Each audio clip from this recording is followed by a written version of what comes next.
This is The Process Shot.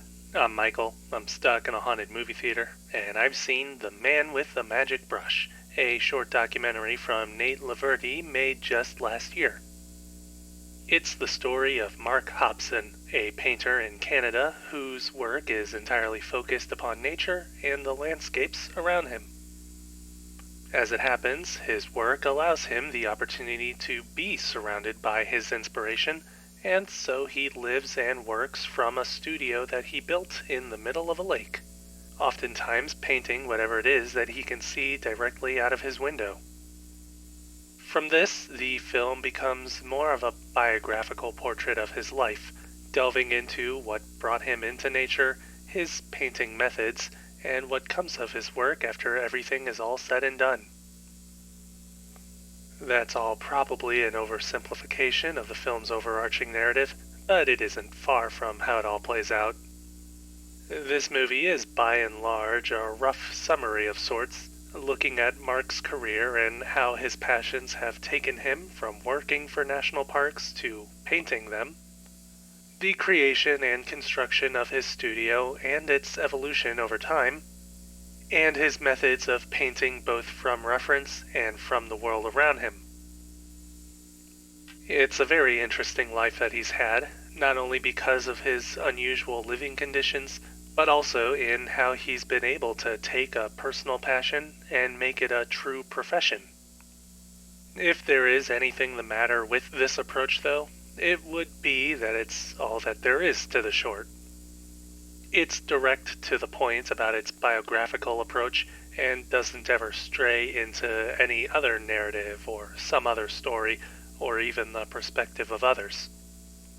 It's not necessarily a negative, but it is limiting and pushes the film in the direction of being more like a puff piece rather than something more introspective or explorative. I wouldn't say I'm complaining, though, because this is still, again, an interesting story which one might not otherwise be aware exists.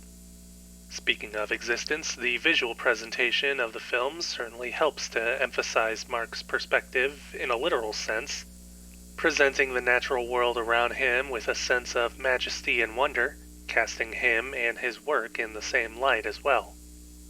There's a nice mix of color palettes, usually more saturated, but ranging from dynamic and colorful to something faded and tinged with nostalgia. That's probably more poetic than it needs to be, but you get the idea.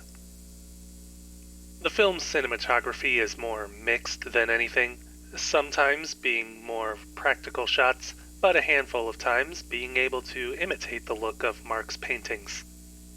It isn't often that it attempts this, and it also doesn't work as well as it intends, but the general message gets across, I would say. The overall idea is to honor nature, and not only does Mark accomplish this through his work, the film does it by honoring Mark. At least that's the message that I get from this short.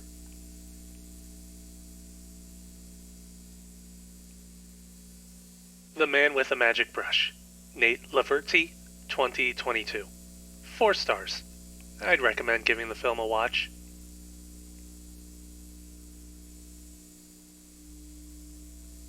That's it for this review. If you liked it, leave a like. If you have something to add, leave a comment. Subscribe to the channel for more reviews. This really is a pretty film to look at. It's also not an uninteresting movie just because it's hyper-focused. I just think it could have gone a bit further is all.